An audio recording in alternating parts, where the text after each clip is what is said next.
Well, welcome to Talking the Game. It's just finished. Werder Bremen 1, West Ham United 0 in the first leg of the Betway Cup. Charlie, another year. It looks like we're maybe not going to win the Betway Cup again. When it's avoiding us, it's so elusive. All I want is a cup, Geo. All I want is the Betway Cup in my life, and yet again we can't seem to get over that final hurdle. We're going to have a quick chat on the friendly that's just happened and a quick chat about Ashley Fletcher's confirmed move for $6.5 million to Middlesbrough at the end of the show. Charlie, good positive part, if you like, is the fact that the formation looks like it's here to stay. 4-2-3-1 again. And it meant players out of position in order to make the formation 4-2-3-1. It was more, I don't know, it was a bit disappointing because that 4-3-3 we had problems. I mean, me and you spoke about it tons of times. That 4-3-3 we were playing where we had Kiate, Noble and Obiang, and it sort of sent to it stopped us going forward as fluently as we were previously, and we sort of played that again for a large period. But once Obiang came on for Noble, he was clearly watching and was bored out of his mind because he came on, he was instantly trying to go forward, make runs, 1-2 passing. It was quick and it was incisive, and once that happened, then it was a lot better. But yeah, that in the middle, Declan Rice there in that middle as well, because Declan Rice was really good.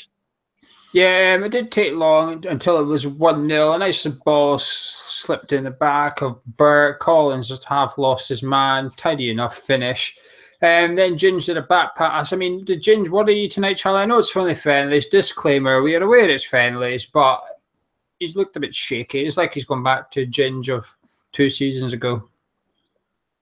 Yeah, he always worries me. That first one I wouldn't blame him for too much, and then that back pass, he's just slow, and it's always a problem.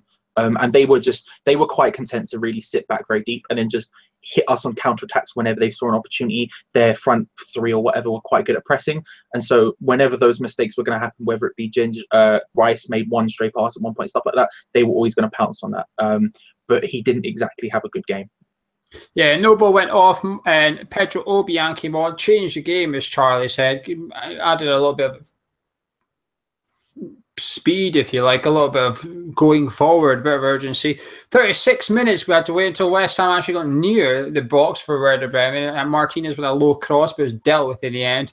And then back at the other end, just before half-time, they went close again. Adriano make a really good save, but 1-0 at half-time. Second half started, Charlie. Nathan Holland, is he sort of, there's not much positives to take from this, but Nathan Holland, is he one of the positives from this game and pre-season as a whole? Yeah, he's been one of the ones I've been excited to see a bit more of, and he's one of the people who, when he picks up the ball, he's instantly looking to take it past a couple of people. He's looking to either play someone in or take a shot. He's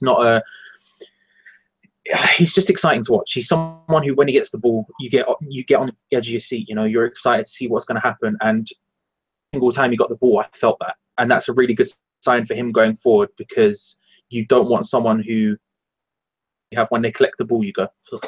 Whereas he's the complete opposite of that, and that's really good. Yeah, he's fearless. That's what I like about him. He's fearless. He's not afraid to try something. 56 minutes, West Ham finally went close from a corner. Declan Rice with a header. It was a decent save. Let's quickly talk about this boy then, Charlie. This is the boy that's excited me the most this pre-season. Well, Cullen and Holland have looked good. Masuaku's looked good overall the pre-season. Rice is the one that looks like he's just got a touch of class about him, everything he does, doesn't he? He's just got composure, he's got authority,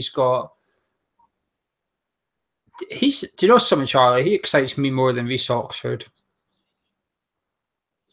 I can see what we're talking about, and I really liked seeing him in that defensive midfield role today, because out of all the midfielders we've got, I think we're lacking someone who is capable of just sitting in front of that defence and sweeping stuff up, just collecting balls from people. Like Obiang can kind of do it. Everyone can kind of do it, but no one does it to a really high level. Whereas Declan Rice today, whenever they came even close to him, he was harrying them. He was collecting the ball from them like they weren't even there. He looked so natural. He looked so natural just taking the ball. And like you say, that composure was fantastic as well. Something I praise Obiang for is when he has the ball, he has the composure to look up, be calm, and lay a pass off a lot of the time. And Declan Rice had that as well. And that was fantastic to see, because a young person that age, it could have been easy for him to look a bit panicky, but he wasn't at all. He wasn't at all, and that's fantastic going forward. I can't wait to see more of him. On our mark, West Ham made loads of changes. We're expected tomorrow night we play the second leg, and we're expected to see the team that sort of finished tonight start, minus a couple of players that stayed on for the whole game. We've finally seen something, a bit of attacking play once the changes were made. Charlie, on came Arnautovic, Snodgrass, Ayew, Fernandez. We've seen a little bit of attempt, but Martinez again barely touched the ball. It's just a bit frustrating to see him not getting involved. But right at the end, though, Charlie, in the 80th minute, our keeper once again a double save. He had the captain's armband as well, which I know it's only a friendly, but given that he's likely to be off ski, but is he still your number one right now, or is Hart automatically number one for you? It's very difficult to say. I haven't really seen.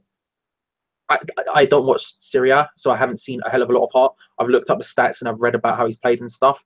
And so going off of that, I would say Adrian is my current number one. But tomorrow night, I assume we'll probably see Joe Hart start, and then we can start to judge from there on. And I think it's more of a case of who goes into the season with more momentum is who will start, because let's be honest, we've got a very tough opening game. So whoever can gain that momentum will be my number one. But currently, right now, it's Adrian. Yeah, I think it's good to see him sort of putting in the performance and not giving up the shirt, if you like. It'd be easy to throw a straw. Whether he wants away or not is up for debate. But I think almost it's unfair to just automatically drop him. But finished 1-0.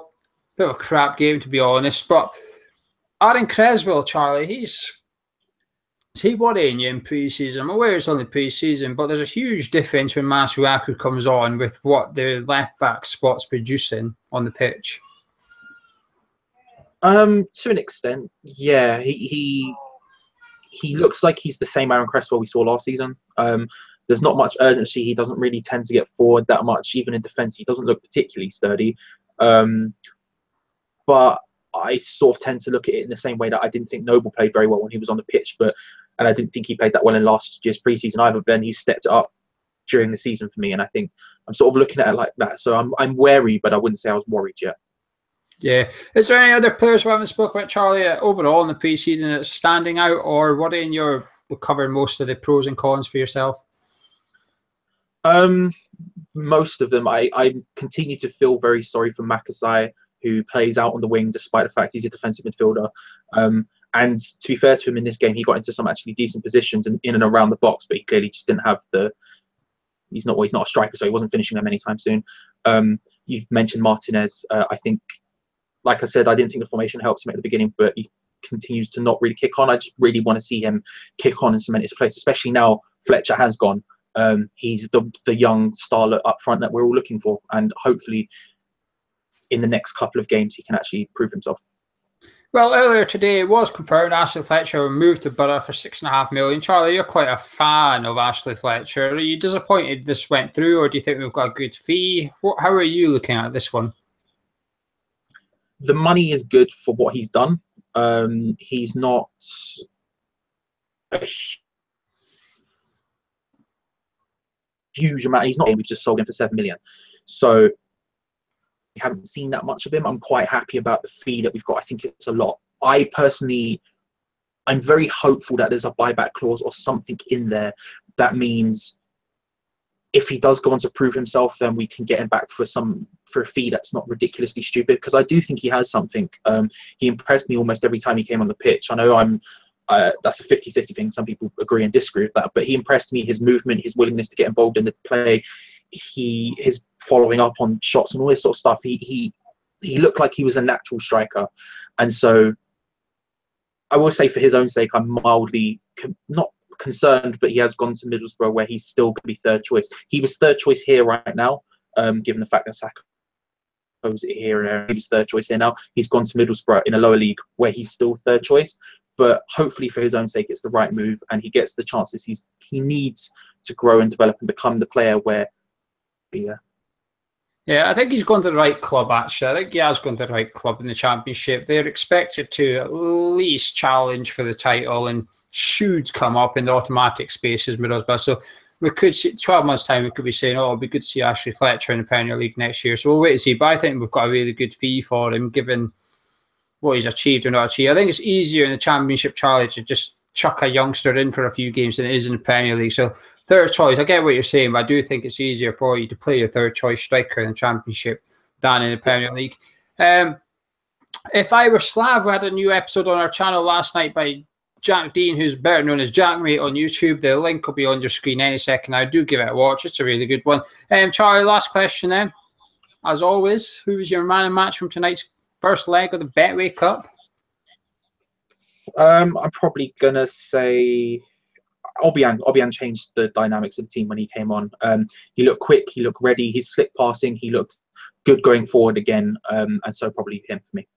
Well, for me, it's Declan Rice. I thought he was just phenomenal tonight. I think I don't know, he looked special. Like, the more I see him, the more I think, crikey almighty, what's this guy got in his locker?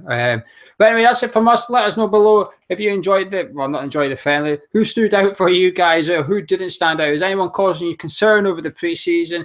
And we'll be back tomorrow night when we play the second leg of Werder Bremen. We should see Joe Hart play. We should see Arnautovic start the game. And hopefully we'll see West Ham score or something, or give us something positive to cling on to. That's been Charlie. I've been Joe. Been Hammers Chat. Drop a like on the video if you enjoyed it, and we'll see you tomorrow night.